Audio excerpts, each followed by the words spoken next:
Hello दोस्तों, आज आप लोग को क्लास 10 का केमिस्ट्री में हम लोग देख रहे थे। पिछले क्लास में आप लोग को क्वेश्चन लिखा दिए थे, अब हम लोग को पढ़ाना है। तो सबसे पहला पॉइंट है, आर्हेनियस के अनुसार अम्ल की परिभाषा दे। क्वेश्चन आ जाता है, आर्हेनियस के अनुसार अम्ल की परिभाषा दे। तो अम्ल हम लोग किसे कहें? आर्हेनियस के अनुसार परिभाषा में वो था जो अम्ल का परिभाषा एक और दिए थे कि वे पदार्थ जिसको चखने पर खट्टा हो लगता है। ये आपको पुरानी कहावत है जो वर्षों से चलते आ रहा है, स्वाद के अनुसार था। लेकिन एक आर्हेनियस नामक वैज्ञानिक थे, उन्होंने अम्ल की परिभाषा केमिस्ट्री के भाषा में दिए थे। तो वो क्या दिए हैं अम्ल की परिभाषा? इन्होंने बताए हैं वे पदार्थ जो जल में घुलकर हाइड्रोजन आयन का निर्माण करता है, अम्ल कहलाता है। वे पदार्थ जो जल में घुलकर हाइड्रोजन आयन का निर्माण करता है, अम्ल कहलाता है। जैसे HCl को यदि आप H2O में डाल दिए तो यह hydrogen ion plus chlorine ion में टूट जाता है। उसी प्रकार कोई भी गैस आप अम्ल को यदि आप जल में जैसे ही डालते हैं तो ये आपको फिर टूट जाएगा, हाइड्रोजन आयन और सल्फर आयन। कोई भी अम्ल है वो आपको हाइड्रोजन आयन में टूट जाता है। यदि जो हाइड्रोजन आयन में टूट जाए वो आपका जो है बाबू, उसी प्रकार से HNO3 को यदि आप तोड़ते हैं जल में डाल करके तो यह हाइड्रोजन आयन प्लस NO3 इस प्रकार से टूट जाता है। यदि CH3COOH, इसको जानते हैं हाइड्रोक्लोरिक अम्ल, यही पेट में स्रावित होता है। ये आपको सल्फ्यूरिक अम्ल या इसी को बैटरी अम्ल भी कहते हैं, या इसी को हाइड्रोजन सल्फेट भी कहते हैं। ये आपको नाइट्रिक अम्ल है।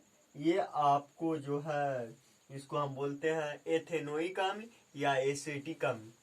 ये भी आपका जो है अम्ल ही है। तो इसको भी यदि आप जल में घोल देते हैं तो ये भी आपको हाइड्रोजन आयन, हाइड्रोजन को हटा दीजिए और बाकी कुल को एक साथ लिख दीजिए, प्लस CH3COO पर माइनस हो जाती है। लेकिन तो अगर कोई पूछे आर्हेनियस के अनुसार अम्ल की परिभाषा क्या होगा, तो ठेठ भाषा में बता देना है कि वे पदार्थ जो जल में घुलकर हाइड्रोजन आयन देता है उसे हम लोग क्या कहते हैं, वो हमारा जो है आपका वही अम्ल कहलाता है। ये आर्हेनियस नामक वैज्ञानिक ने बताए थे। अगर आपसे, लेकिन जितने भी हाइड्रोजन आयन है ये स्वतंत्र अवस्था में नहीं रहता। ये क्या करता है, ज्यों ही आपको हाइड्रोजन आयन में टूटता है फिर यह हाइड्रोजन आयन जल के अणु को पकड़ करके लाता है, या और ये फिर से अभिक्रिया करके H3O हाइड्रोनियम आयन का निर्माण कर लेता है। तब जाकर के ये स्वतंत्र अवस्था में पाया जाता है। अर्थात हाइड्रोजन आयन स्वतंत्र अवस्था में न पाने के कारण ये जल के अणुओं के साथ पुनः अभिक्रिया करके ये बना देता है हाइड्रोनियम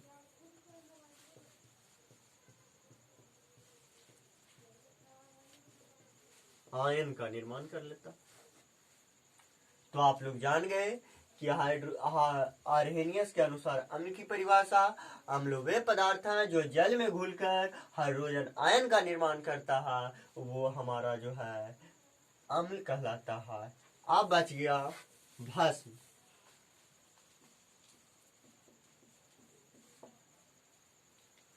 वो वे पदार्थ जो जल में घुलकर हाइड्रोक्साइड आयन देता है उसे हम लोग भस्म कहते हैं। वो वे पदार्थ जो जल में घुलकर हाइड्रोक्साइड आयन देता है, जैसे NaOH को यदि आप जल में डाल दिए तो ये sodium ion plus hydroxide ion में टूट जाता है। यदि KOH को आप जल में डाल देते हो तो ये आपको पोटेशियम आयन और हाइड्रोक्साइड आयन में टूट जाता है। आप लोग सबसे अच्छा कली चूना को रोज जल में डालते होगे जब दीपावली के समय आता हो।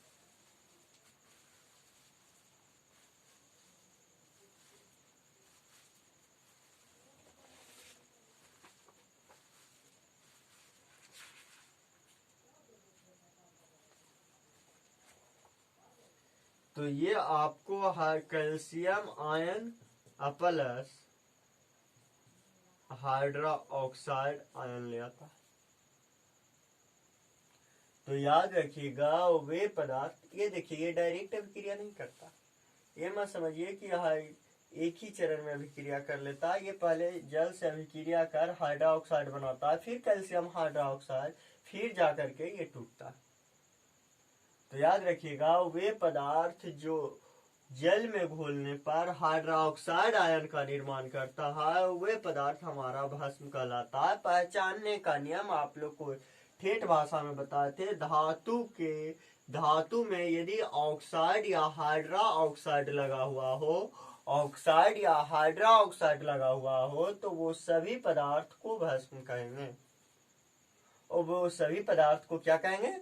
भस्म कहेंगे। और जो भस्म जल में घुलनशील होता था उसे क्षार कहते थे। भस्म को कहीं कहीं पे क्षारक भी लिखता है, तो डरने की बात नहीं है। यदि क्षारक लिखा तो समझेंगे भस्म, और जो क्षारक जल में घुल जाएगा, पूर्णतः घुल मिल जाता, उसे हम लोग क्या कहते हैं? उसे हम लोग क्षार के नाम से जानते हैं। और यदि आर्हेनियस के अनुसार अम्ल की परिभाषा पूछे तो वे पदार्थ जो जल में घुलकर हाइड्रोजन आयन का निर्माण करता है, अम्ल हाइड्रोजन आयन का निर्माण करता है, उसे हम लोग क्या कहते हैं?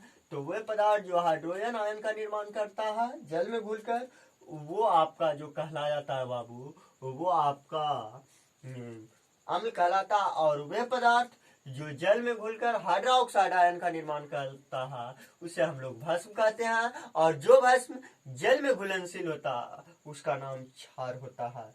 चलिए, आज आपको अम्ल और क्षार के पहचान आप लोग जान चुके होंगे, तो बहुत अच्छी बात है। अब आप लोग को बच गया है कि अम्ल एवं क्षार धातुओं कैसे कैसे किन किन पदार्थों से अभिक्रिया करती है। ठीक, तो चलिए अब हम लोग जानना चाहते हैं कि क्या आगे पढ़ना है। तो देखिए नेक्स्ट पॉइंट जो आप लोग को पढ़ना है, अम्ल एवं क्षार धातु से कैसे अभिक्रिया करता। यदि अम्ल हो, अम्ल को धातु के साथ अभिक्रिया,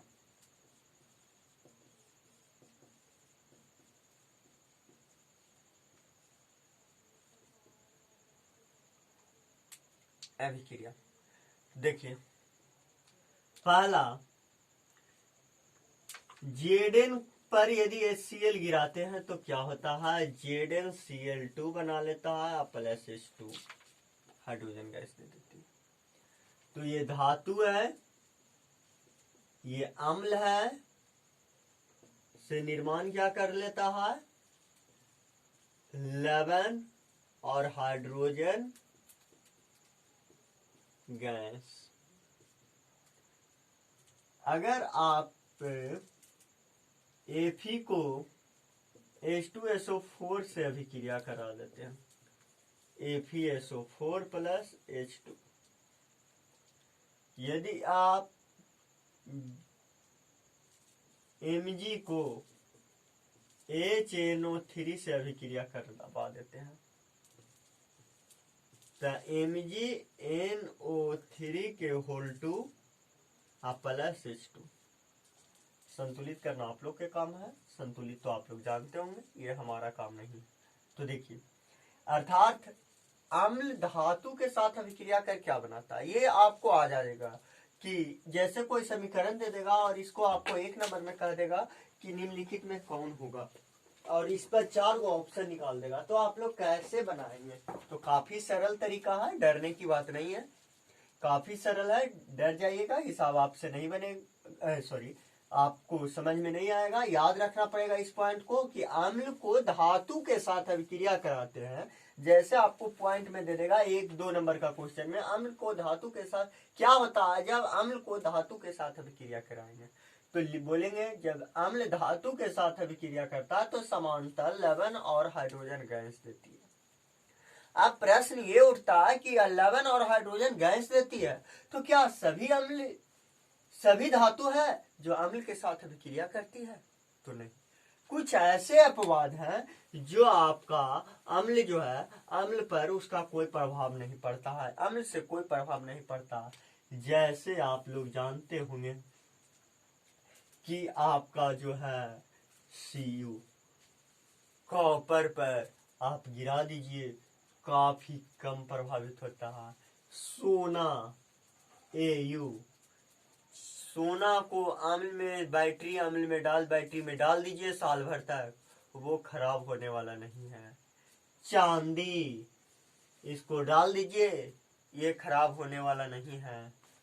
प्लैटिनम, ये भी आपका खराब होने वाला नहीं है। उसके बाद आप लोग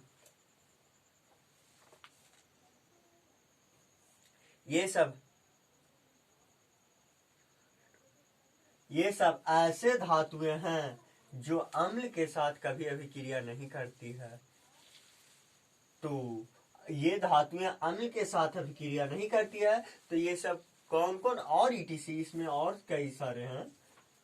तो ये सब अम्ल के साथ अभिक्रिया नहीं करता, तो ये किससे के साथ अभिक्रिया करता? तो जो धातु अम्ल के साथ अभिक्रिया नहीं करता वो अम्ल राज से अभिक्रिया करता है। अम्ल राज। अब लीजिए एक प्रश्न और आ गया, अम्लराज क्या है?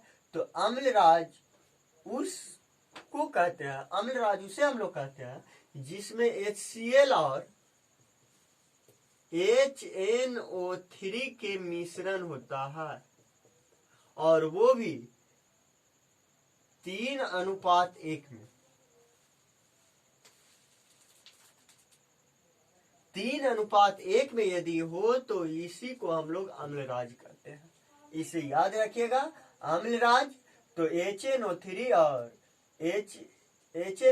और HCl के अनुपात 1:3 में हो तो उस मिश्रण को हम लोग अम्लराज के नाम से जानते हैं।